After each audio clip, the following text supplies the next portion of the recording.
এক নম্বরটা আমরা ছবি এঁকেছি এবিসি ত্রিভুজের এই বিসি বাহু। আচ্ছা, তোমরা এবিসি যেভাবে নাম দেবে সেভাবে বিসি হবে।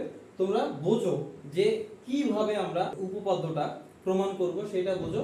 তারপরে এবিসি তোমরা যে কোনো নাম দিলেই হবে। তাহলে বলেছে বিসি বাহুর মধ্যবিন্দু ডি, আর ডি থেকে সিএ এর সমান্তরাল সরলরেখা অঙ্কন করেছি যেটা এবি কে ই বিন্দুতে ছেদ করেছে, আর এই ডি বিন্দু থেকে এবি বাহুর সমান্তরাল সরলরেখা অঙ্কন করেছি যেটা সিএ কে এফ বিন্দুতে ছেদ করেছে। কি প্রমাণ করতে হবে? প্রমাণ করতে হবে EF হাফ অফ BC। এই যে EF এটা আমরা জয়েন করব, এটা প্রমাণ করতে হবে হাফ অফ BC, মানে এই BC বাহুর অর্ধেক। তাহলে আমরা EF জয়েন করে নিলাম, এবার আমরা প্রমাণ করব। দেখো উপপাদ্য এখানে কি দেওয়া আছে যে D টা BC বাহুর মধ্যবিন্দু দেওয়া আছে, D BC বাহুর D BC এইটা দেওয়া আছে। তোমাদের বলি এখানে আমরা উপপাদ্যটাকে বুঝবো এবং কিভাবে প্রমাণ করতে হবে ধাপগুলা ভালো করে বোঝার চেষ্টা করো। তোমরা কিভাবে লিখতে হবে ফরম্যাট সুন্দরভাবে আমার ওয়েবসাইট আছে, তোমরা সেখানে পেয়ে যাবে। এখানে তোমরা বুঝো, ঠিক আছে? বোঝার পরে তোমরা নিজেরা চেষ্টা করবে, বুঝতে বুঝতে স্টেপ বাই স্টেপ বোঝার পরে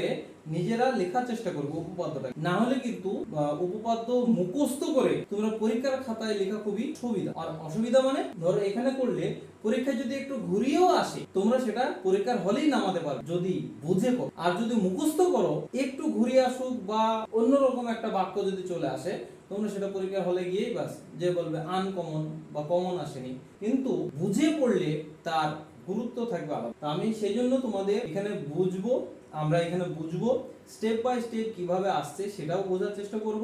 তারপরে নিজেরা লেখার চেষ্টা করব উপপাদ্যটাকে, এবং তোমরা কিভাবে উপপাদ্য লিখতে হবে সেটা তোমরা ওয়েবসাইটে আমার পেয়ে যাবে। তাই এখানে বলেছে ডি বিসি বাহুর মধ্যবিন্দু। আর কি বলেছে এই যে এফডি সমান্তরাল এবি, আর কি বলেছে ডিই সমান্তরাল এস। এই জিনিসগুলো আমার দেওয়া। এবার তুমি দেখো আমরা উপপাদ্য 21 এ কি পড়েছি? উপপাদ্য 21 এখানে কাজে লাগবে। উপপাদ্য 21 এখানে কাজে লাগবে কি রকম? উপপাদ্য 21টা কি তোমরা যদি না পড়ে থাকো একবার তোমরা পড়ে নেবে। তাও আমি এখানে একবার বলছি যে ত্রিভুজের কোন বাহু থেকে, বাহুর মধ্যবিন্দু, ধরো এই ত্রিভুজের বাহু দেওয়া আছে, বাহুর মধ্যবিন্দু থেকে দ্বিতীয় বাহুর সমান্তরাল সরলরেখা অঙ্কন করলে, দ্বিতীয় বাহুর সমান্তরাল সরলরেখা অঙ্কন করলে তৃতীয় বাহুকে মধ্যবিন্দুতে ছেদ করবে এবং DE হাফ অফ AC হবে। তো সেই উপপাদ্য 21 থেকে পাই যে D BC বাহুর মধ্যবিন্দু এবং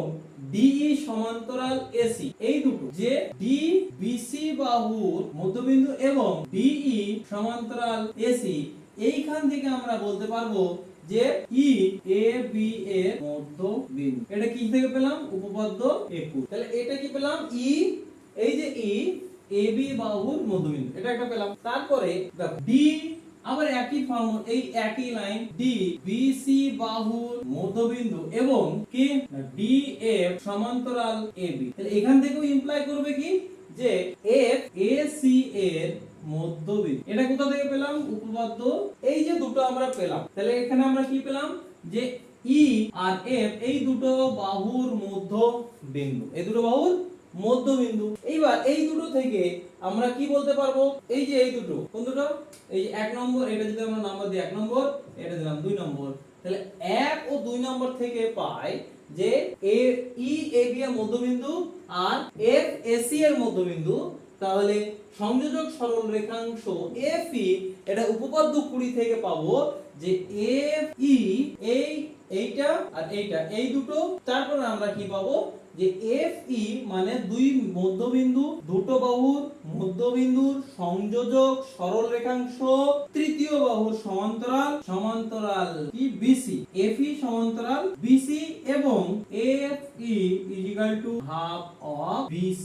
কোথা থেকে পেলাম? উপপাদ্য 20। এটা হচ্ছে উপপাদ্য 20। তাহলে উপপাদ্য 20 আর উপপাদ্য 21 দুটো মানে একই রকম, কিন্তু প্রথম উপপাদ্য 20টা বলছে যে কোন ত্রিভুজের দুটি বাহুর AB আর AC নাম দিয়ে বলছি, তাহলে বুঝতে সুবিধা হবে। দুটি বাহুর মধ্যবিন্দুর সংযোজক সরল রেখাংশ তৃতীয় বাহুর সমান্তরাল এবং এইটা এই বাহুর অর্ধেক। এটা হচ্ছে উপপাদ্য 20। আর উপপাদ্য 21 এ বলছে যে ত্রিভুজের একটি বাহুর মধ্যবিন্দু দিয়ে দ্বিতীয় বাহুর সমান্তরাল সরল রেখাংশ তৃতীয় বাহুকে মধ্যবিন্দুতে ছেদ করবে এবং এই সরল রেখাংশটা এই বাহুর অর্ধেক হবে। এটা গেল উপপাদ্য।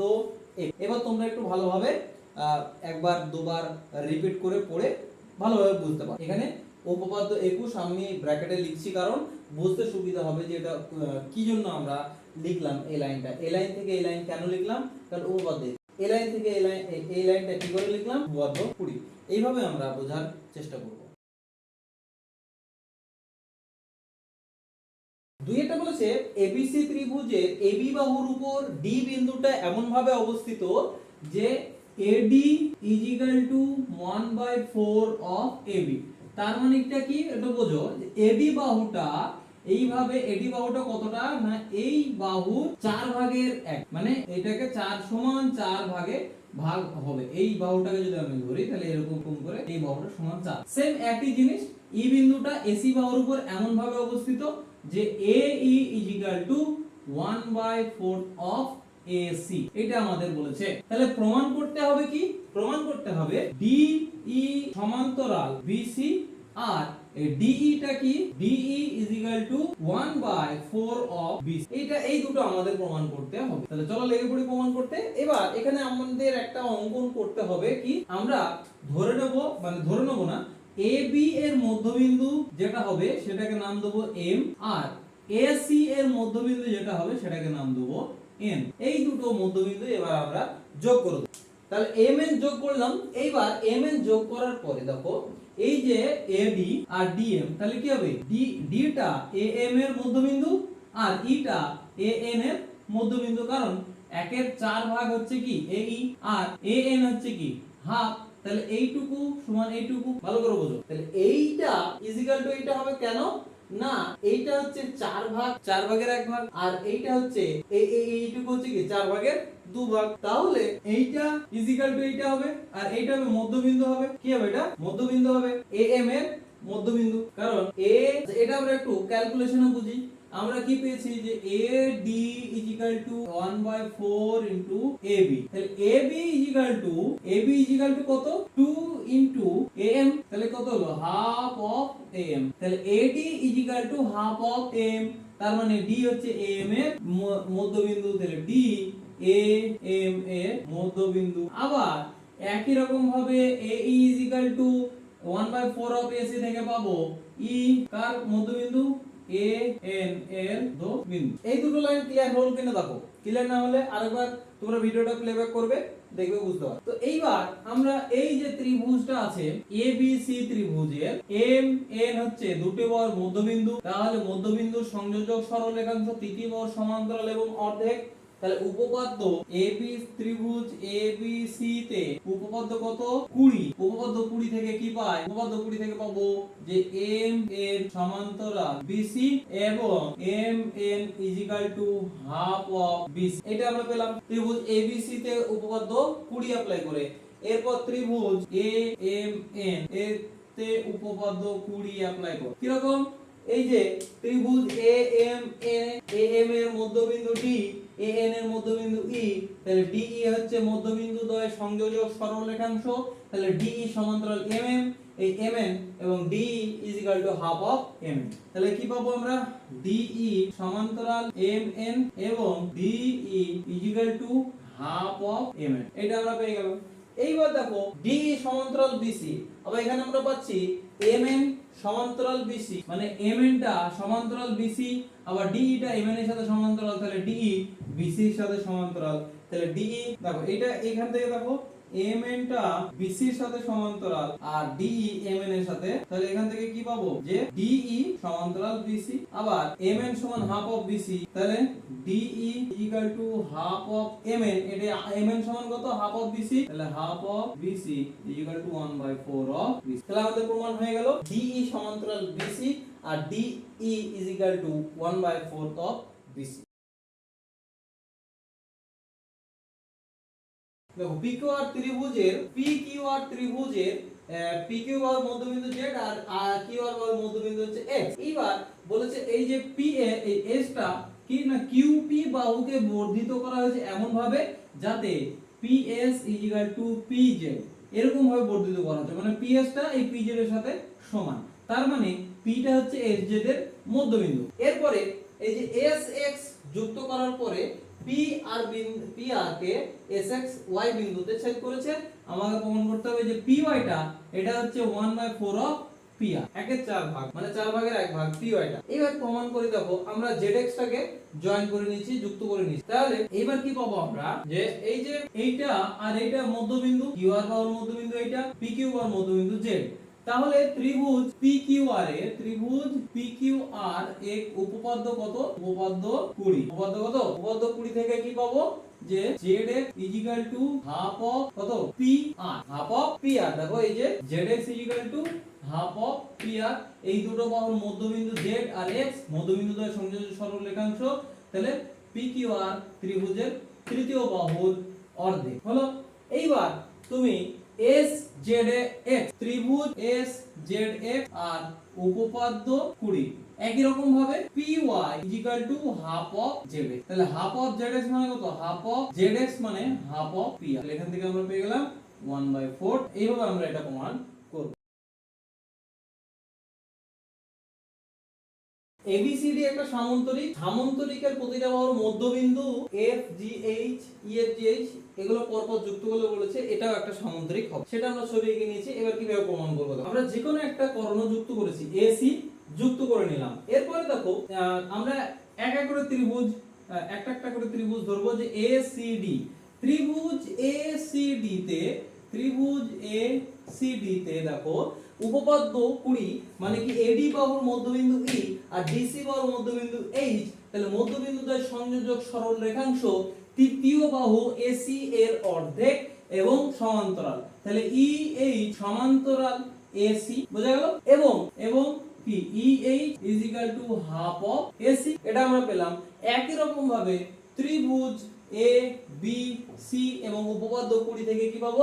AB, F হচ্ছে AB বাহুর মধ্যবিন্দু আর G হচ্ছে BC বাহুর মধ্যবিন্দু। তাহলে মধ্যবিন্দুতে সংযোজক সরল রেখাংশ FG AC এর অর্ধেক এবং AC এর সাথে সমান্তরাল। তাহলে এখান থেকে পাবো FG সমান্তরাল AC এবং কি পাবো?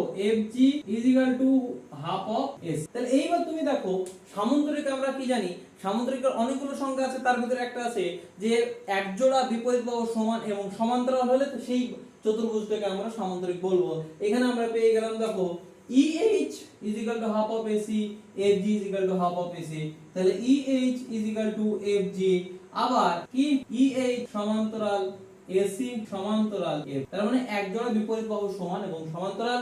সুতরাং যে চতুর্ভুজটা EFGH আমরা অঙ্কন করে এই যুক্ত করে পেয়েছি সেটা একটা সামান্তরিক। অতটা বলেছে একই রকম ভাবে এর আগের অঙ্কটা আমরা করলাম, সামান্তরিকের মধ্যবিন্দুগুলো বাহুর মধ্যবিন্দুগুলো যোগ করে আমাকে সামান্তরিক প্রমাণ করতে বলেছে। এবার বলেছে যে রম্বস কিন্তু বর্গাকার চিত্র নয়। রম্বস তোমরা কি করে প্রমাণ করবে? দেখো এই যে প্রথমে ADC একই রকম ভাবে আমরা করব, কিন্তু এটাতে কি সামান্তরিকের কর্ণদ্বয় পরস্পর সমান নয়, কিন্তু আয়তক্ষেত্রের কর্ণদ্বয় পরস্পর সমান। এই জন্য এটা চারটে বাহুর সমান হবে। কি করে? এই যে আমরা এই ত্রিভুজ থেকে, এই ADC ত্রিভুজ থেকে কি পাবো? EH half of AC, R ABC ত্রিভুজ থেকে কি পাবো? FG half of AC। তাহলে এখান থেকে FG EH পেয়ে গেলাম। আবার এই কর্ণ BD অঙ্কন করে আমরা পাবো ABD ত্রিভুজ থেকে EF half of BD, আবার GH half of BD। এইবার BD আর AC সমান হওয়ার জন্য চারটে বাহুই সমান হয়ে যাবে। তোমরা যদি এটা নিজেরা করবে, এর আগের অঙ্কটা করলে এটা ইজি ভাবে তুমি বুঝতে পারবে। শুধু এটা তফাৎটা কি, যে কর্ণ দুটো সমান কিন্তু সামান্তরিকের কর্ণদ্বয় সমান নয়, ওই জন্য ওটা বর্গক্ষেত্র হবে না। কিন্তু এটা চারটে বাহু সমান হবে না, কিন্তু এর ক্ষেত্রে কি হবে? এই চারটে বাহু সমান হবে যেহেতু আয়তক্ষেত্রের কর্ণদ্বয় পরস্পর সমান। এবার আমাদের যে চ্যালেঞ্জটা আছে কি, যে এটা রম্বস কিন্তু বর্গক্ষেত্র নয়। মানে রম্বস হবে কিন্তু বর্গক্ষেত্র নয়। বর্গক্ষেত্র হতে গেলে কি হতে হবে, যে যেকোনো একটা কোণ সমকোণ প্রমাণ করতে হবে। আমাকে এখানে দেখাতে হবে যে যেকোনো একটা কোণ সমকোণ নয়, সেটা আমাদের এখানে প্রমাণ করতে হবে। চলো আমরা সেটা প্রমাণ করে দেখি। দেখো এটা হচ্ছে কি একটা আয়তক্ষেত্র, তো আয়তক্ষেত্রের জন্য এই যে এটা হচ্ছে কি প্রস্থ আর এটা দৈর্ঘ্য, তাহলে দৈর্ঘ্যের মধ্যবিন্দু এইটা আর প্রস্থের মধ্যবিন্দু এইটা, তাহলে এখান থেকে আমরা কি বলতে পারবো যে AE is less than AF। এটা আমরা অষ্টম শ্রেণীতে পড়েছিলাম যে বাহুর ছোট মানে ছোট বড়তে বিপরীত কোণের ছোট বড় নির্ভর করে।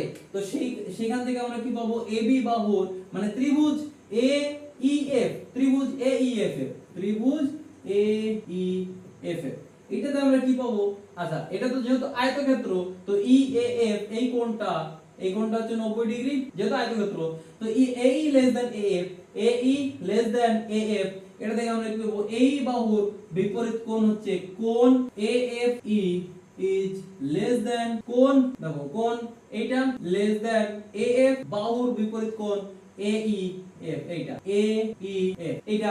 এইবার দেখো AEF ত্রিভুজের এই যে এই কোণটা 90 ডিগ্রি, তাহলে বাকি দুটো কোণের সমষ্টি কত হবে, কোণ AFE প্লাস কোণ AEF ইজ ইকুয়াল টু, এটা হবে 90 ডিগ্রি, তাহলে AFE AEF is equal two 90 degree, কারণ এটা হচ্ছে 90 ডিগ্রি, তাহলে বাকি দুটো কোণের সমষ্টি হবে 90 ডিগ্রি।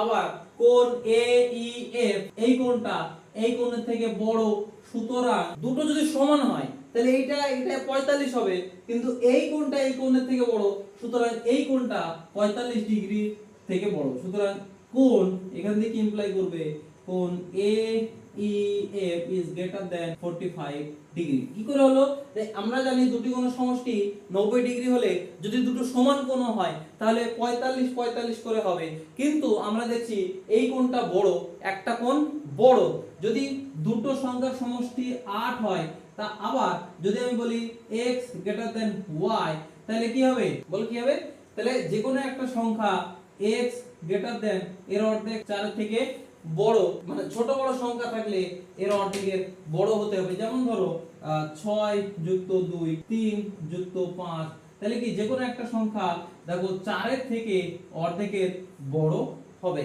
সেখান থেকে আমরা বলতে পারবো যে কোণ AEF 45 ডিগ্রি থেকে বড়।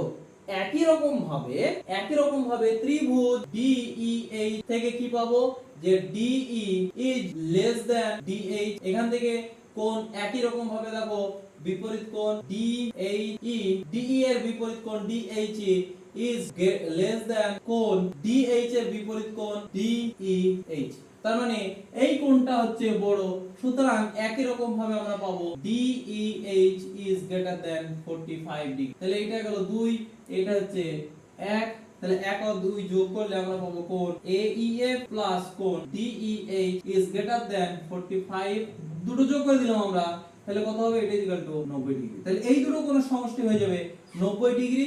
এবার আমরা এটাকে এই দিকে নিয়ে আসবো, এটাকে ওই দিকে নিয়ে যাব, তাহলে প্লাস আর মাইনাস হয়ে যাবে, তাহলে minus 90 degree is greater than minus of কোণ AF প্লাস কোণ DE। এবার দুই দিকে 180 যোগ করে দাও, 180 minus 90 degree is greater than 180 minus, তারপর কত হবে, 90 ডিগ্রি ইজ গ্রেটার দ্যান এই কোণটা কত, 180 মাইনাস কোণ AEF, মানে এই কোণটা প্লাস এই কোণটা, এই যে সরল রেখা 180 থেকে এটা বাদ দিলে তাহলে কত পড়ে থাকলো, APH, এই কোণটা পড়ে থাকলো, এই যে এই কোণটা, তাহলে এই কোণটা হবে 180 মাইনাস এই দুটো কোণের সমষ্টি, মানে হচ্ছে কোণ AEH। তার মানে একটা এই যে চতুর্ভুজের একটা কোণ আমরা পেয়ে গেলাম 90 ডিগ্রি থেকে ছোট, সুতরাং একটা কোণ সমকোণ নয়, তাহলে আমাদের এখান থেকে প্রমাণ হয়ে গেল যে FHG একটা বর্গক্ষেত্র হতে পারে না, একটা রম্বস। দেখো 6এরটা একই রকম ভাবে এটা আয়তক্ষেত্র প্রমাণ করেছি, এবার বলেছে বর্গক্ষেত্র। একই রকম কেন হবে, একই রকম দেখো কোথায় একই রকম হবে, প্রথমে যেটুকু করেছি ওটুকু তো একই হবে, তারপরে এই যে 90 ডিগ্রির যে খেলাটা এইখানে একটু বুঝতে হবে, এই যে AE লেস দ্যান AF, সেটা বর্গক্ষেত্রের ক্ষেত্রে কি হয়ে যাবে, AE ইজ ইকুয়াল টু, তাহলে সেক্ষেত্রে কি হয়ে যাবে, এটা ইজ ইকুয়াল টু হয়ে যাবে, এবং এই দুটো ইজ ইকুয়াল টু 90 ডিগ্রি, তাহলে এটা ইজ ইকুয়াল টু হয়ে যাবে 45। আবার একই রকম ভাবে ওই ত্রিভুজ DEH এর এটা ইকুয়াল হয়ে যাবে, এটাও ইকুয়াল হয়ে যাবে, আর এটা হয়ে যাবে 45। তাহলে এখান থেকে আমরা পেয়ে যাব 90 ডিগ্রি, আর একই রকম ভাবে এটা হয়ে যাবে ইকুয়াল হয়ে যাবে, এগুলো সব ইকুয়াল হয়ে যাবে, এটাও ইকুয়াল। তাহলে একটা কোণ 90 ডিগ্রি পেয়ে গেলে, তাহলে এবিসিডিটা কি বর্গক্ষেত্র, এটাকে আমরা পাঁচটা করেছিলাম, এটা আমরা ছয়টা করলাম, পাঁচটা করেছিলাম ওটা হচ্ছে আয়তক্ষেত্র, ছয়টা বলেছে বর্গক্ষেত্র, কিন্তু একই কনসেপ্ট, শুধু তোমার এই যে এই গেটাতে নিয়ে ছিল ওটা ইকুয়াল হয়ে যাবে। দেখো রম্বসের কর্ণদ্বয় কিন্তু পরস্পর সমান নয়, এই জন্য ভিতরে যে চিত্রটা সেটা একটা আয়তাকার চিত্র হবে। আমরা আয়তাকার চিত্র প্রমাণ করার জন্য একটা কোণ 90 ডিগ্রি প্রমাণ করতে হবে, তার আগে যে বিপরীত বাহুগুলো সমান সেটা আমরা একই রকম ভাবে প্রমাণ করব। এই যে কর্ণ অঙ্কন করে এই ত্রিভুজের এইটা সমান, তাহলে এই বাহু দুটো সমান, আবার এই দিকে কর্ণ অঙ্কন করব, তাহলে এই বাহু সমান। সেক্ষেত্রে বিপরীত বাহুগুলো পরস্পর সমান, কিন্তু একটা কোণ সমকোণ সেটা কিভাবে প্রমাণ করব দেখো, আমরা এই কোণটার ক্ষেত্রে প্রমাণ করব। তাহলে একই রকম ভাবে কনসেপ্ট আসবে, শুধু এটার ক্ষেত্রে একটু ভাবতে হবে। দেখো a AF কি AE AF, তাহলে a এই ত্রিভুজের ক্ষেত্রে আমরা কি পাবো, এখানে কিন্তু একটা পয়েন্ট কি, এই কোণটা 90 ডিগ্রি নয়, এটা 90 ডিগ্রি নয় এই কোণটা, সেই জন্য আমাদের একটু ভাবতে হবে অঙ্কটা। তাহলে এই ত্রিভুজ AEF এর ক্ষেত্রে কি পাবো, এই দুটো বাহু সমান, তাহলে আমরা যে তিনটি কোণের মান, এই কোণের সমষ্টি 180 ডিগ্রি, সেখান থেকে দুটো কোণ হচ্ছে সমান, সেই জন্য আমি একবারে লিখে দিচ্ছি 2 AEF প্লাস কোণ EAF 180 ডিগ্রি। এটা হচ্ছে এক নম্বর, এটা গেল ত্রিভুজ AEF এর থেকে আমরা পেলাম এটা 90 ডিগ্রি নয়, এই জন্য আমাদের একটু সমস্যাটা, মানে সমস্যা কিছু নয়, একটু ক্যালকুলেশনটা একটু বাড়ছে। আর ত্রিভুজ ADH থেকে কি পাওয়া, তিনটি কোণের মান, আবার এই যে এই বাহুটা সমান, যেহেতু এটা মধ্যবিন্দু, চতুর্ভুজটা হচ্ছে রম্বস, তো সুতরাং ADE DH, সেখান থেকে আমরা পাবো যে কোণ 2 কোণ, কারণ 2 কেন, কারণ এই কোণটা ইজিক্যাল এই কোণটা, এই কোণটা এই যোগ এইটা, এই দুটো এক জায়গায় হয়ে গেল 2 কোণ DEH প্লাস কোণ EDH 180 ডিগ্রি। এটা গেল 2 নম্বর, ক্লিয়ার। এবার এইখান থেকে আমরা একটা মান বের করে নেব, 2 AEF 100 মাইনাস কোণ, এটাকে এক নম্বর দেবো, ঠিক আছে, এটা এক মান, এটা 2 না, এটা মান বার করার পর 2, এটা আমরা ধরবো 2 DEH 2, ঠিক আছে। এটা আমরা কেন বার করছি দেখো, তোমরা মনে করবে যে স্যার এটা কি করে হঠাৎ করে বার করলো, এটা হচ্ছে কি প্র্যাকটিস আমি করেছি, ঠিক আছে, আমি অঙ্কটা জানি যে কি বার করলে আমার সুবিধা হবে। তোমরাও প্র্যাকটিস করতে করতে এক সময় বুঝতে পারবে যে আমার এই ক্যালকুলেশনটা লাগবে। তো এইবার দেখো, এই যে এই সরল রেখা, এই কোণটা, তাহলে কত হবে, তিনটে কোণ মিলে হচ্ছে 100, তাহলে আমাদের কি কোণ AH প্লাস কোণ DEH প্লাস কোণ AF এইটাই নিয়ে আমার ক্যালকুলেশন করব এবার। তাহলে এখান থেকে কোণ AF একই মান, দেখো এখান থেকে ক্যালকুলেশন করে আমরা পেলাম হাফ অফ EAF এইটা ইজ প্লাস হাফ EDH মানে এই কোণটা যুক্ত এই কোণটা। এবার দেখো আমরা সামান্তরিকের ধর্ম কি পড়েছি, এই সমান্তরাল সরল রেখা এই দুটো কোণের ভেদকের একই পার্শ্বের কোণের সমষ্টি হয় 180 ডিগ্রি, তাহলে এইটা হয়ে যাবে 180 ডিগ্রি, তাহলে হাফ ইনটু ইকুয়াল টু 90, তাহলে আমরা কি পেলাম যে কোণ APH এইটা ইজ ইকুয়াল টু হয়ে গেল 90। এর আগে আমরা একই রকম ভাবে প্রমাণ করেছিলাম যে বিপরীত বাহুগুলো কি পরস্পর সমান, এবং তারপরে প্রমাণ করলাম একটি কোণ 90 ডিগ্রি। সেখান থেকে আমরা বলে দিতে পারবো যে ABCD বাহুর রম্বসের মধ্যবিন্দুর সংযোজক যে সরলরেখা আমরা চতুর্ভুজ পেয়েছি সেটা একটা আয়তক্ষেত্র।